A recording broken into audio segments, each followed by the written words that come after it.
แนวความคิดของสารคดีเรื่องนี้แม่นการร่วมเอาเสียงจากคนลาวให้ได้หลายที่สุดถึงว่าพวกเขามีทรัพยากรที่จำกัดหลายกว่า100คนจาก5แขวงของประเทศลาวได้บอกพวกเขาเกี่ยวกับสิ่งที่เฮ็ดให้พวกเขามีความสุขโดยได้นำใช้อุปกรณ์เท่าที่มีทั้งโทรศัพท์มือถือกล้องดิจิตอลและเครื่องอัดเสียงบทสัมภาษณ์แม่นถือควบรวมและตัดต่อโดย Loud New Wave Cinema Production สารคดีเรื่องนี้กำกับโดย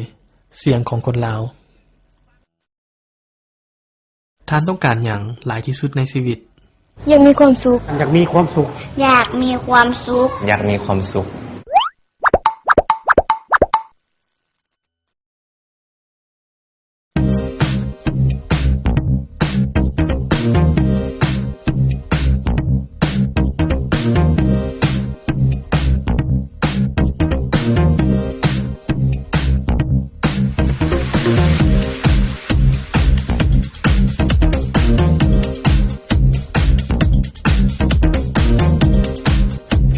มันเป็นที่จะแจ้งแล้วว่าประเทศลาวกำลังมีการเปลี่ยนแปลงประเทศลาวบ่มีทางออกสู่ทะเลและตั้งอยู่เขตตะวันออกเฉียงใต้ที่มีประชากร 6.5 ล้านคนนั้นกำลังก้าวเข้าสู่ตลาดเสรีการเปิดซ้ายแดนและการญาติแย่งเอาทุนและผลประโยชน์ของโลกาภิวัตน์ในตลอดระยะเวลา10กว่าปีที่ผ่านมาในนครหลวงเวียงจันทน์การจราจรที่เพิ่มขึ้นตึกอาคารใหม่ๆที่เกิดขึ้นเพียงข้ามคืนกลายเป็นหัวข้อของการสนทนาในเวลาของการพัฒนาอันไววานี้เบิ่งคือว่ามันจำเป็นจะต้องหยุดจึ้งเพื่อพิจารณาถึงสิ่งสำคัญในชีวิตและการเปลี่ยนแปลงที่กำลังพาเฮาไปในทิศทางที่ถูกต้องหรือบ่ท่านคิดว่าการเปลี่ยนแปลงเหล่านี้จะเฮ็ดให้ท่านมีความสุขบ่ก็ภูมิใจนะที่ว่าบ้านเฮามันมีการเจริญเติบโตเพิ่นเปิดกว้างทุกด้านเลยนะด้านเศรษฐกิจด้านสังคมคือทางห้านซุปเปอร์มาร์เก็ตนั่นก็มีขึ้นลดราคายังก็หลายขึ้นเฮาก็มีความสุขสำหรับบ้านเฮานี่เนาะคิดว่าบ่เพราะว่าการเปลี่ยนแปลงที่ไวว่าเหล่านี้อาจจะเฮ็ดให้ประเทศลาวมีความเป็นลาวน้อยลงวิถีชีวิตของคนลาวก็มีการเปลี่ยนแปลงและข้อยก็เป็นห่วงว่าแม่นไผแท้จะได้รับผลประโยชน์หรืออาจจะมีกลุ่มคนที่ได้รับผลกระทบในทางลบซ้ำน้องคือว่าสิ่งที่เปลี่ยนแปลงหลายๆอย่างที่ผ่านมาน้องคือว่าเฮ็ดให้น้องมีความสุขซึ่งว่าเมื่อก่อนการติดต่อสื่อสารจะบ่มีอินเทอร์เน็ตอย่างนี้บ้านเฮาก็ติดต่อสื่อสารง่ายทางอินเทอร์เน็ตบ่ว่าจะเป็นรวมกับครอบครัวอยู่ต่างประเทศก็ดีอยู่เรื่องการเปลี่ยนแปลงแต่ว่ามันก็เปลี่ยนแปลงไหวโพ้นเฮ็ดให้ค่อยกังวลโตค่าของชีพที่สูงขึ้นเดี๋ยวนี้ค่าเช่าบ้านค่าไฟก็แพงอยู่แล้วถ้าต่อไปหรืออนาคตมันแห่งสิแพงขึ้นเฮ็ดให้ค่อยและครอบครัวต้องได้เฮ็ดเวียนหนักขึ้นท่านสมบัติสมพรนักค้นคว้าเกี่ยวกับความสุขและผู้ก่อตั้งศูนย์ฝึกอบรมร่วมพัฒนาและท่านพุทธศิลป์พิมพ์จันทร์ผู้ค้นคว้าเกี่ยวกับความสุขและผู้ประสานงานเครือข่ายข้อมูลข่าวสารการสื่อสารและความรู้เพื่อการพัฒนาได้ถกเถียงถึงจุดประสงค์ของการพัฒนาและเห็นดีนำกันว่ามันควรสุมใส่ความสุขของคนเห็นว่าเฮาพัฒนาเพื่อหยังเพื่อจะได้ความสุขแต่คนจะเห็นความสุขอยู่ว่าความสุขอยู่วัตถุซื่อๆพัฒนาแต่ฮอดจุดวัตถุเจ้าว่าที่จริงแท้วัตถุนี่ยังบ่เห็นความสุขเถื่อคนอเมริกาหาเงินได้บักหลายถามเขาว่ามีความสุขบ่เขาก็บ่มีความสุขแล้วคันไปคิดเอาแต่เศรษฐกิจเป็นตัวตั้งมันสิบ่ได้เนาะลุงเนาะความสุขบ่ยืนยงปานใดเฮาก็บ่ได้ปฏิเสธเศรษฐกิจดอกแต่มันต้องสมดุลเศรษฐกิจสังคมสิ่งแวดล้อมและจิตใจของคนต้องที่ปัจจัยต้องสมดุลกันเข้มแข็งมันสิมันเป็นถึงความสุขได้หนุ่มสาวคูนี่ซักและพรสุพรรณมีความสุขนำชีวิตของพวกเขามวลน้ำการอยู่น้ำธรรมชาติการกินอาหารปลอดสารพิษที่พวกเขาปลูกและพอใจในสิ่งที่พวกเขามีความสุขได้จากสิ่งธรรมดาค่อยมีความสุขที่ค่อยได้ตื่นขึ้นมาเขาก็ได้เฮ็ดกิจกรรมประจำวันเช่นว่ากินข้าวกับพ่อแม่กวาดยาอยู่เฮือนครอบครัวตัวเองเห็นสิ่งตัวเองตื่นขึ้นมาก็เห็นทุกสิ่งทุกอย่างยังมีอยู่ได้เห็นธงหน้าที่งามๆน้ำบดฝนหน้าจากเขื่อนโอเคก็มีความสุขละความหมายของความสุขนี่คือการใช้ชีวิตอยู่น่ะการดำรงชีวิตอยู่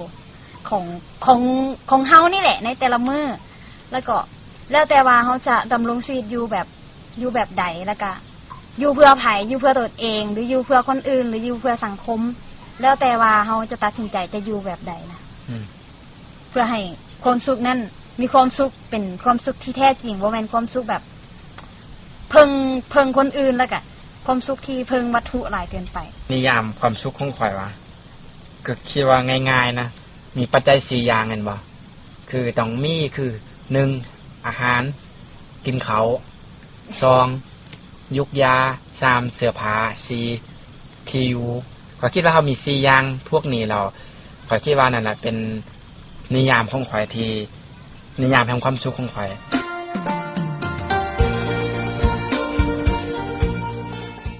นางเพ็ญมาลีพ้นเสนาเป็นนักธุรกิจหญิงที่มีความมุ่งมั่นปัจจุบันนางเป็นผู้อำนวยการบริหารบริษัทผลิตสื่อแห่งหนึ่งทั้งซอยธุรกิจอสังหาริมทรัพย์ห้างกาเฟและโรงเรียนอนุบาลของครอบครัวการประสบผลสำเร็จในธุรกิจและชีวิตแม่นสำคัญต่อความสุขของนางความสุขของข้อยก็แม่นการประสบผลสำเร็จในชีวิตการประสบผลสำเร็จในชีวิตของข้อยมันมีอยู่2อย่าง1แม่นประสบผลสำเร็จทางด้านหน้าที่เวียกงานหน้าที่เวียกงานก็คือธุรกิจการค้าที่เฮาเฮ็ดปัจจุบันเฮาก็ต้องการให้มีคนยอมรับและก็สามารถสร้างผลกำไรให้เฮาได้สร้างฐานะให้เฮาได้และให้คนนับหน้าถือตาเนาะความสุขอันที่2ของข้อยเนาะที่ขาดบ่ได้ก็แม่นความสุขทางด้านชีวิตครอบครัวให้เฮาเป็นคนที่ประสบผลสำเร็จทางด้านชีวิตครอบครัวชีวิตครอบครัวมันแบ่งออกเป็น2ประเภทคือ1ชีวิตครอบครัวคืออ้ายเอ้ยน้องพ่อแม่เฮาก็อยากให้ฮักแพงปองดองกลุ่มเกี่ยวสามัคคีกันอยู่ในครอบครัวเดียวกันอันที่2มันชีวิตคู่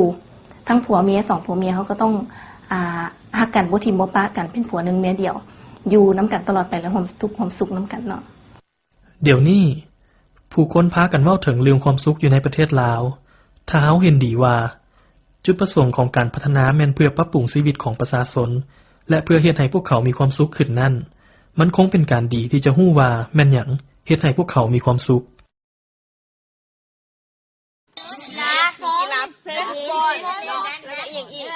เต้นบอเต้นฮิปฮอปเต้นฮิปฮอปแล้วก็อีกบอยฟอนอย่างอีกฟอนมันสิน่ะอย่างอีกห้องเพลงอย่างอีกกองเฮ็ดกิจกรรมกับหมู่เพื่อนหลายๆคนมึงบ่และอย่างอีกเฮียนนี่ความสุขของเขาเนาะคิดว่าเป็นการที่มีอิสระได้เฮ็ดในสิ่งที่อยากเฮ็ดได้ว่าคันสิเว้าแท้ๆแล้วเป็นอิสระในการเป็นในสิ่งที่เขาเป็นมากกว่าหลังจากสอบบัตรแล้วเมื่อหาพ่อแม่ที่เรียกพ่อแม่ก็สบายใจเขาก็สบายใจลูกเมียฟังความหรือว่าครอบครัวมีความสามัคคีมีความอบอุ่นนี่ข้าพเจ้าก็ภูมิใจในชีวิตบางคนนะจะว่าได้ว่าความสุขนี่คือการมีทุกสิ่งทุกอย่างคือความร่ำรวยแต่สำหรับอาตมาในความสุขนี่คือความพอใจ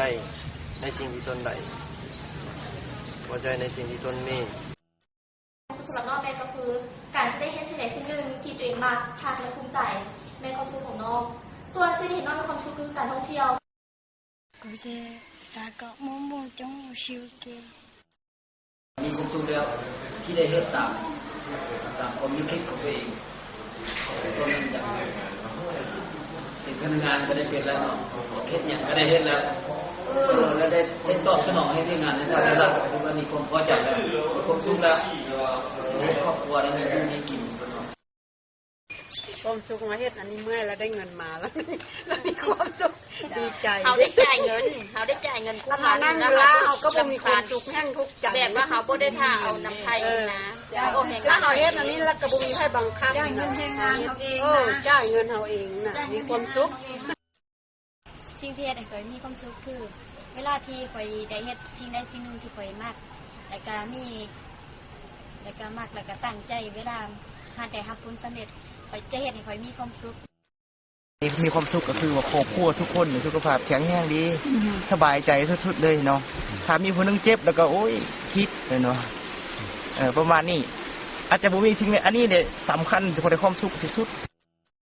ช่วงเวลาที่มีความสุขคือว่าช่วงเวลาเฮียนในเวลาที่เขามาเฮียนตอนนี้คือว่ามีความสุขหลายที่ได้มานั่งวันนี้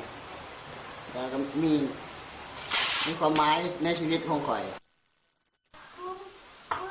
ต้องคาเดอร์แม่ก็สอนค่อยดีใจหลายทั้งสิ่งเบื้องนั่ง โคจื้อแล้วสำหรับเขา ความสุขที่ได้มีคือเขาได้ทรงความรู้ที่เขามีให้นักเรียน คนสูงค่ะบอกจะตื่นเมื่อเช้ามาเราก็เอาเฮ็ดเครื่องไปวัดคือเขาไปเจ้าจะเอาไปวัดน้ำมาเราเอ็นเขาเพี้ยนเดือนนี้เขาลูกซื้อเจ้า แต่ก่อนพ่อแม่เขาเคยเว้าเลยเนาะนี่สงครามนี่นั่นนี่เธอบ่มีความสุขตอนนี้ถือว่าบ่ลูกบ่หลานขึ้นมามีความสุขแล้วบ่ได้ย้ายไปนั่นไปนี่ขึ้นมาการอบอุ่นกับพ่อแม่อยู่กับพ่อแม่ก็มีความสุขหลายก็กับพ่อแม่อยู่กับเอ้ยน้องกินข้าวพร้อมกันแล้วก็มีความสุข แต่ละมือละบ้านนี่หากินอยู่ลำโพงนี่ก็มีความสุข สิ่งที่คิดว่าตัวเองมีความสุขคือเฮ็ดให้ผู้อื่นมีความสุขนำนั่นคือความสุขของหลานโดยที่บ่บางอย่างตอบแทน สิ่งที่ให้ตัวเองมีความสุขนี่อันทบิดเนาะแม่นนั่นคนอ้อมข้างของเราเนาะให้ความรักให้ความเคารพนับถือเนาะให้ที่ว่าอะไรให้ความเป็นมิตรเป็นเพื่อนมิตรก็มีแขกคนมาอุปถัมภ์คำส่วนก็มีความสุขหลายแล้วก็มีเงินทองใส่จ่ายให้ลูกทำลูกเรียนเรียกเคยพ่อแม่กับเห็นแม่มีความสุขเห็นเข้ามาไหนกับเห็นแม่ดีใจจำได้อยู่กับหมู่คู่แล้วก็ยังมีความสุขแล้วก็เฮ็ดให้คอยสามารถยิ้มได้แล้วก็อยู่กับธรรมศาสตร์เนี่ยอยู่กับธรรมศาสตร์แบบว่ามันซื่อแบบนี้แหละเฮ็ดให้คอยมีความสุข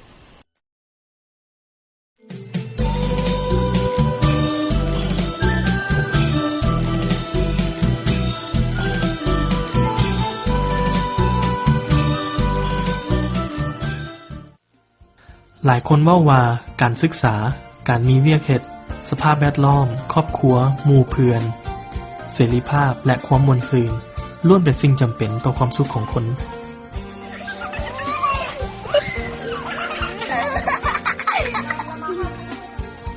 พวกเขาต่างพากันซอกหาความสุขและคนจำนวนหนึ่งเชื่อว่าเขาพากันซอกหาความสุขนอกตัวเขามาดนนานแล้วให้เขามีความสุขแบบมีหลายอันเนาะแต่ว่ามีหลายอันแล้วแต่คณะแล้วแต่สิ่งที่เฮ็ดบางเทื่อเขาคิดว่าการที่ว่าสำหรับความสุขกันนะก็เกิดขึ้นได้ง่ายและบางเทื่อก็หมดได้ง่ายคือกันแต่บางสิ่งที่ว่ามีความสุขมันก็จะอาจจะมีสำหรับเขานะคือว่าความสุขก็มีลักษณะระยะสั้นและก็ระยะยาวนี่สั้นหรือว่ายาวหรือว่าข้าวเดียวแล้วก็หมดไปตัวอย่างสินะหรือว่าความสุขที่ว่าอยู่ดนๆนำเฮาแต่บางเทื่อเฮาโดดบ่รู้สึกว่าเป็นความสุขถ้าโรงเรียนสอนเจ้าแข่งให้เก่งกว่าหมู่ดีกว่าหมู่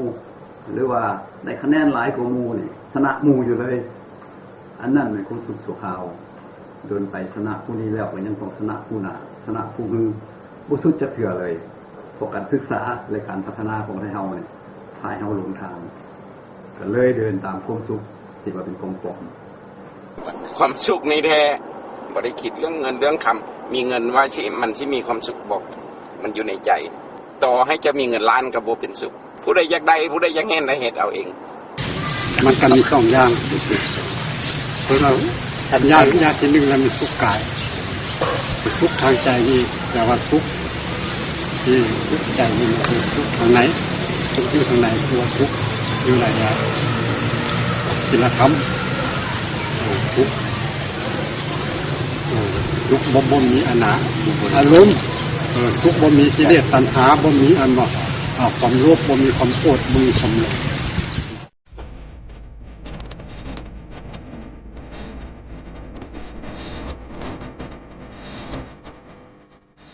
มันเบิ่งคือว่ามีหลายสิ่งหลายอย่างเฮ็ดให้คนลาวมีความสุขทั้งหลากหลายวิธีคิดที่เชื่อมโยงกัน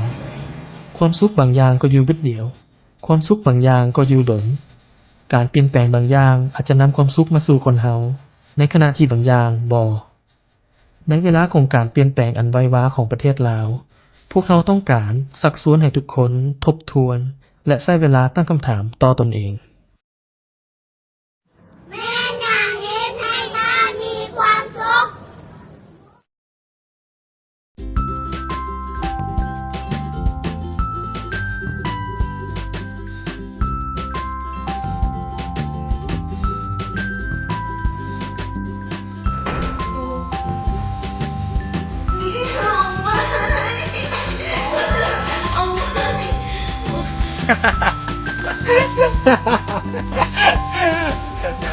แอสซานอิ่มเลย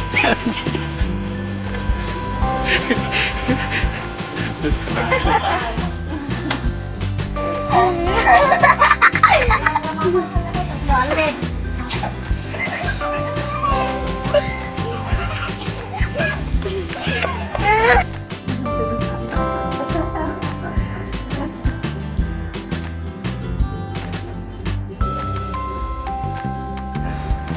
วันมากทุกอย่างเป็นอะไร